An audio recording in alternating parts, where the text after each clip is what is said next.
Bulan Maret 2023 udah mau kelar nih. Gimana buat lo yang penghasilannya di atas 4.500.000 sebulan di tahun 2022 kemarin? Udah pada buat NPWP belum?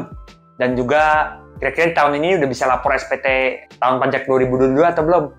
Nah mungkin buat lo yang merasa kayak percuma lah gue lapor SPT, belakangan kayak masih ada case-case pejabat ataupun anak pejabat yang gimana-gimana banget. Balik lagi ke video gue yang ini ya. Kalau misalnya kita nggak lapor SPT kita dengan baik dan benar, kena denda dan juga sanksinya, kita juga yang nanggung. Jadi menurut gue pribadi, gak usah lah diurusin mereka-mereka semua yang tanda kutip nggak benar ya kalau gue bilang ya. Karena kalau misalnya salah pun kita punya SPT ataupun kita punya pelaporan pajak, kita juga yang bakalan kena, bukan mereka. Nah, sanksi atau dendanya itu langsung aja nonton di video gue yang ini ya, kalau misalnya penasaran.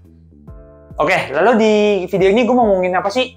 Gue cuma mau bahas tentang, kan belakangan ini kalau misalnya kalian inget, pemerintah meminta kita supaya NPWP dan NIK itu akan dipersamakan kan nantinya. Nah, cuman sejauh ini yang gue perhatikan adalah di sistem DJP, sejauh ini nomor NPWP dan NIK ini masih belum sama. Jadi ketika di sistem DJP pun yang memasukkan adalah NIK yang ada tertera di dalam KTP lu. Jadi gimana sih tutorialnya? Langsung aja yuk kita masuk ke tutorialnya. Oke, kita langsung masuk aja nih ke tutorialnya ya. Nah, jadi di sini ketika lo login segala macam, ya pasti gue asumsikan lo udah bisa login ke dalam sistem DJP-nya lah. Nah, lalu lo akan lihat di sini akan ada tulisannya NPWP 16. Nah, ini sebenarnya angka NIK lo nih. Ketika lo masukin dia angkanya sesuai NIK yang ada di KTP, maka dia akan berubah. Yuk kita langsung coba aja ya. Dan mohon maaf, mungkin ketika nanti tampil di video akan banyak yang gue blur karena kan ini merupakan data pribadi orang tersebut ya. Nah, lalu kita masukkanlah semua semua NIK yang tertera di dalam KTP tersebut.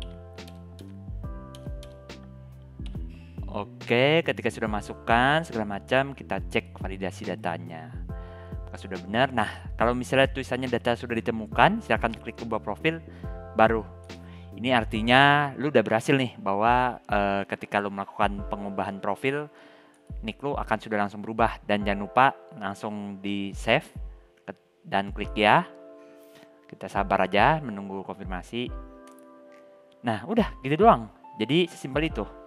Di informasi pun nanti pastinya lu akan muncul nih dia punya NIK sama dengan NPWP.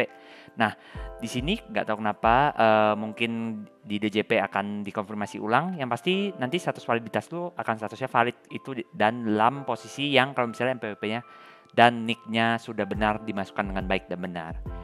Gitu sih.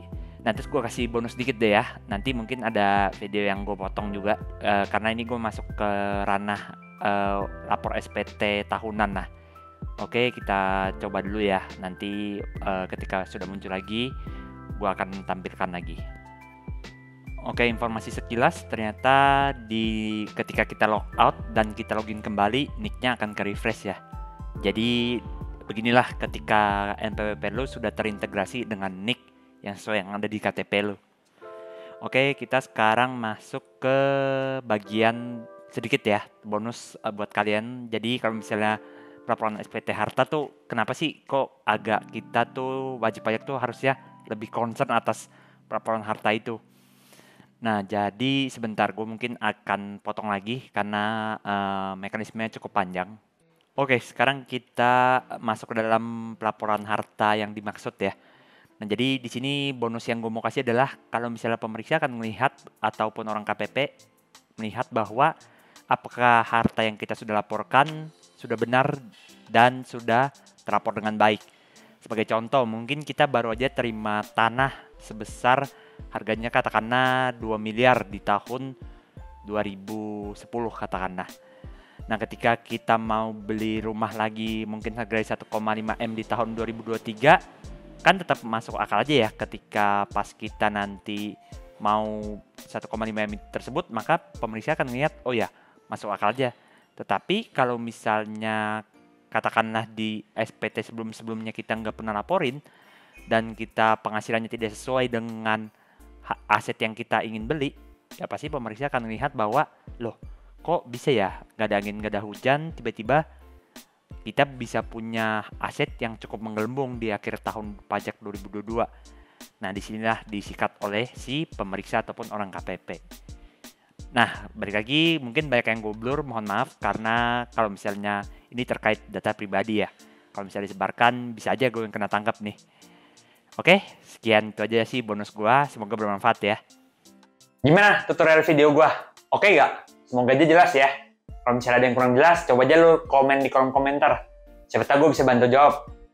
Nah, untuk hal-hal yang gue blur, mohon maaf ya, karena itu kan data pribadi. Jadi gue nggak bisa share semuanya. Dan kalau gue mau share semuanya pun percuma. Harta gue nggak sebanyak Deddy Corbuzier, Raymond Chins, Denny Sumargo, dan Timothy Ronald. Lalu kata-kata sebelum tutup video ini, gue mau bilang aja sih terima kasih ke Ibu Sri Mulyani. Karena menurut gue beliau sudah sangat bekerja keras ya. Jadi menurut gue kalau misalnya kalian salahin Bu Sri Mulyani agak kurang tepat sih. Karena kalau menurut gue pribadi, Bu Sri Mulyani ini kalau misalnya dia masih di Direktur Bank IMF atau Bank Dunia, gue rasa hidupnya akan lebih nyaman dan tentram. Tapi beliau masih rela untuk datang ke Indonesia membenahi perekonomian yang ada di Indonesia ini. Meskipun banyak kebijakannya yang gue kurang suka ya, karena ya tanda kutip memberatkan wajib pajak, tapi gue harus akuin kalau misalnya untuk negara, dia punya kebijakan mantap lah, nggak bisa dilawan lagi. So, seperti biasa, itu aja video gue. Stay humble, stay healthy, be rich, and plus ultra.